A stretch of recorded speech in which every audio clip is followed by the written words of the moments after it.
Hello दोस्तों, मैं प्रशांत गौतम आज आपके सामने एक नया कॉन्सेप्ट लेकर आया हूं जिसको हम मोशनल ईएमएफ जानते हैं। तो आज मैं मोशनल ईएमएफ को कंटिन्यू करने वाला हूं कि मोशनल ईएमएफ होता क्या है।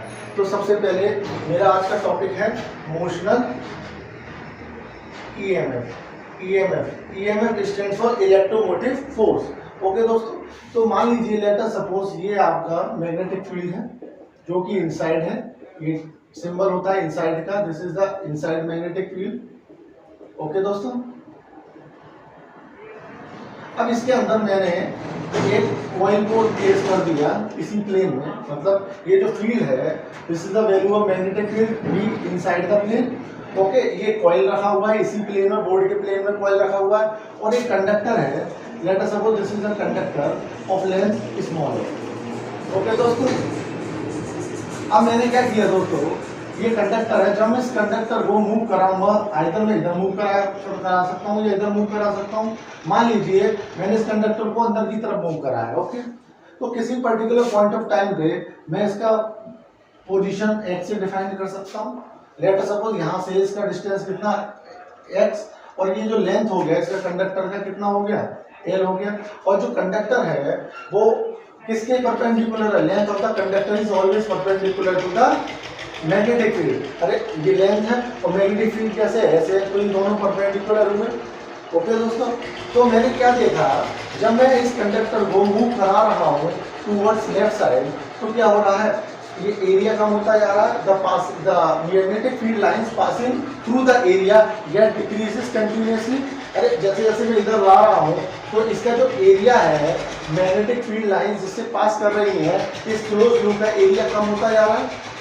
ओके दोस्तों, जब इसका एरिया कम होता जा रहा है इसका मतलब फ्लक्स चेंज हो रहा है, और जब फ्लक्स चेंज हो रहा है तो क्या होगा, ईएमएफ जनरेट होगा फराडे के हिसाब से। तो फराडे ने क्या बोला था, जब फ्लक्स चेंज होगा टाइम के साथ तो क्या होगा, ईएमएफ जनरेट होगा। तो अगर मैं इसके फ्लक्स की वैल्यू लिखूं तो क्या हो जाएगा, बी इंटू ए कॉस थीटा। ओके, बी क्या है, ए। अब एरिया की बात करता हूं मैं, पर्टिकुलर पॉइंट ऑफ किसी पॉइंट ऑफ टाइम टी पर मैंने इसका एरिया डिफाइन किया। एरिया क्या होगा, x इंटू एल। ये क्या बन गया, एक रेक्टेंगुलर लूप बन गया, तो x इंटू एल हो जाएगा एरिया। ओके दोस्तों, और थीटा क्या होगा, थीटा होता है v मतलब मैग्नेटिक फील्ड वेक्टर और एरिया के बीच का एंगल।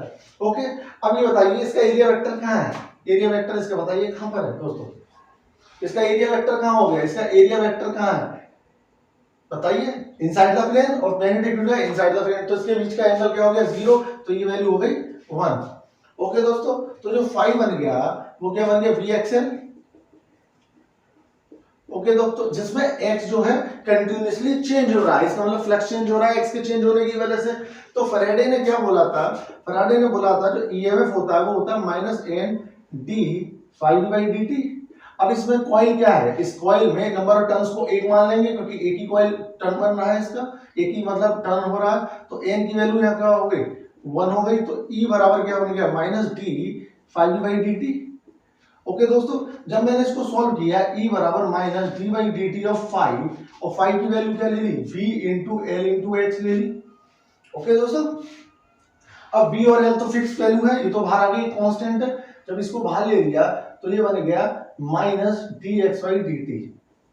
ओके दोस्तों, minus d x y d t क्या डिनोट करेगा दोस्तों बताइए, minus d x y d t क्या डिनोट करेगा, वेलोसिटी डिनोट करेगा। तो ये क्या बन गया, ई बराबर B into L V.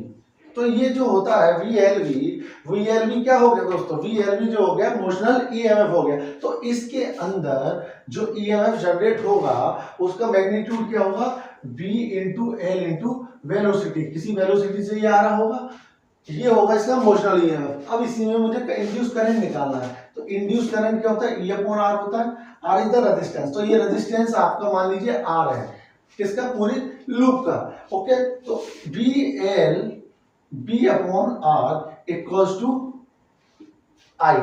Okay, तो इंड्यूस करंट का वैल्यू भी निकाल दिया मैंने आई, तो आई क्या हो गया, V L B upon R हो गया जो कि इंड्यूस करंट है। अब कोई पूछे आप इसकी पावर निकाल दीजिए, पावर क्या होता है, वी इंटू आई, मतलब ई इंटू आई हो जाएगा पावर, ठीक है ना। इसी तरीके से आप सारी चीजें निकाल सकते हैं, फोर्स भी निकाल सकते हैं। फोर्स क्या होता है, आई एल क्रॉस बी। कोई अगर पूछे इसमें कितना फोर्स लग रहा होगा, that is I L cross B. अगर फोर्स की बात पूछे तो फोर्स क्या हो जाएगा, आई एल बी हो जाएगा, और एल और वी दोनों के बीच का एंगल कितना हो गया 90 डिग्री। तो एल क्रॉस वी को जब आप ऑपरेट करेंगे साइन थीटा को, तो थीटा क्या हो गया 90 डिग्री। तो एफ बन गया आपका क्या आई इंटू एल बी।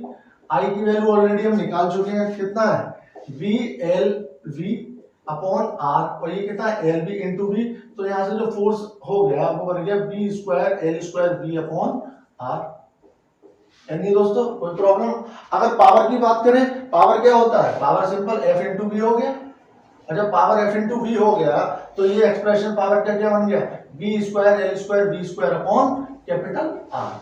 तो ये सब चीजें पूछ ली जाती हैं एग्जाम में, तो ये एनसीईआरटी में दे रखा है, आप देख लीजिएगा। एक डायग्राम भी है इसके करस्पॉन्डिंग इमोशनल ईएमएफ कैसे जनरेट हो रहा है, ई का डायग्राम भी दे रखा है, आई का भी दे रखा है, फोर्स और पावर का भी डायग्राम दे रखा है। ओके दोस्तों, तो ये कुछ बेसिक कॉन्सेप्ट हैं जो ईएमआई बेस्ड हैं, जो मैंने आपको बता दिया। तो मेन ईएमआई होता क्या है, ईएमआई का कॉन्सेप्ट फैराडे ने दिया था। उसने ये बोला था जब भी फ्लक्स को आप टाइम के साथ चेंज करेंगे, और वो कैसे भी कर सकते हैं, बी को चेंज करके, ए को चेंज करके, थीटा को चेंज करके, इस केस में एरिया को चेंज करके फ्लक्स चेंज हो रहा है। तो वहां पर, और इसमें कंडक्टर भी मूव कर रहा है, इसलिए हमने इसको नाम दे दिया मोशनल ईएमएफ, और हिंदी में हम इसको बोलते हैं गतिक वैद्युत वाहक बल।